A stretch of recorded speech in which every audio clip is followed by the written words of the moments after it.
शेतीसाठी मला या निमित्ताने सांगू इच्छितो की शेतकऱ्यांच्या ज्या आत्महत्या होतात, शेतकऱ्याच्या आत्महत्या होऊ नयेत.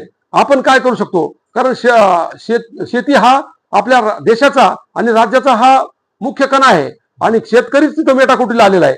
शेतकऱ्यांना आत्महत्या करायची वेळ आली. आतापर्यंत कितीतरी लोकांनी आत्महत्या केल्या, कितीतरी शेतकऱ्यांनी आत्महत्या केल्या, केवळ त्यांची आर्थिक स्थिती वाईट झाल्यामुळं. परंतु यांचं कायमचं दारिद्र्य दूर होण्याकरता शासनातर्फे काय करता येईल, तर या निमित्तानं मला आज पहिल्या प्रथम आपल्याला सांगू इच्छितो की बीज नियंत्रण कायदा या आगामी काळामध्ये झाला पाहिजे आणि त्याच्यासाठी आपण प्रयत्न केले पाहिजे.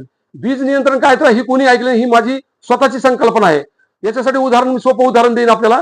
हा जो साखर कारखाना आहे, या साखर महाराष्ट्रातले किंवा देशातले साखर कारखाने असेल, पूर्वी तिथं व्यवस्था नव्हती, परंतु आता हे कारखाने काय करतात, त्यांना जेवढं गाळप आहे तेवढंच ऊस लावण्याचं टार्गेट त्या शेतकऱ्यांना देतात आणि तेवढंच ऊसाचं उत्पन्न घेतात आणि म्हणून तिथं गोंधळ होत नाही.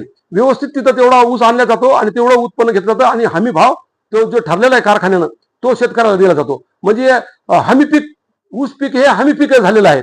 तसे बाकीचे पिकं सुद्धा हमी झाले पाहिजेत. कापूस असू द्या, फळ पीक असू द्या, इतर पिकं असू द्या, तर यांचं सुद्धा नियंत्रण झालं पाहिजे. शेतामध्ये कोणते पिकं किती पिकतात आणि कोणता हंगामामध्ये किती ते पिकतात आणि त्याचं विक्री कशी होते, त्याचा बाजार त्याला आहे की नाही. आपण पाहतो हिवाळा आला की सगळे शेतकरी एकच पीक घेतात. उदाहरणार्थ टोमॅटोचं आपण उदाहरण, सोपं उदाहरण आहे, असे बरेच पिकाचं उदाहरण देऊ शकतो. तर सगळं एवढं पीक ते येतं की रस्त्यावरती फेकलेले आपण पाहतो. म्हणजे ह्या शेतकऱ्याला कोणी वाली राहिला का नाही, त्याचं बीज नियंत्रण होणार की नाही, शेतामध्ये तुम्ही माल किती घेता, ते पिकवता ते विकतं का नाही, हे कोण पाहणार आहे, हे शासनाने पाहायला पाहिजे.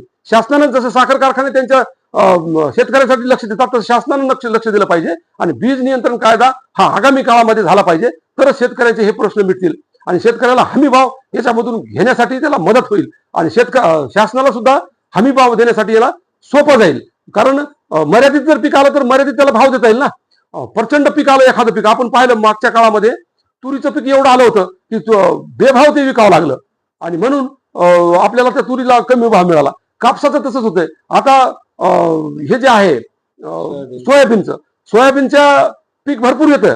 सोयाबीनची अजून दुप्पट उत्पन्न व्हायला पाहिजे, पण हे बिनडोक सरकारला एवढं माहित नाही की आता हे पीक शेतकऱ्याला लावायला जास्त द्यायला पाहिजे. हे बीज नियंत्रणामध्ये शासनाला माहित पाहिजे की एवढं तेल आपल्याला लागतं, एवढं शेतकरी उत्पादन करू शकतात. मग जास्तीत जास्त सोयाबीनचं पीक झालं पाहिजे आणि त्याप्रमाणे आपल्याला त्याला भाव दिला पाहिजे. ऊसाप्रमाणे ह्या सोयाबीनच्या पिकाला सुद्धा हे नगदी पीक आहे, हे तिथं देण्यात आलं पाहिजे, भाव त्याला शासनाला देता येतो. परंतु शासन आयात करतं, मूर्खासारखे निर्णय हे घेतात आणि हे शासन करते, हे नालायक शासन करते, हे हाकलून लावले पाहिजेत, हे कायमचे हाकलून लावले पाहिजेत.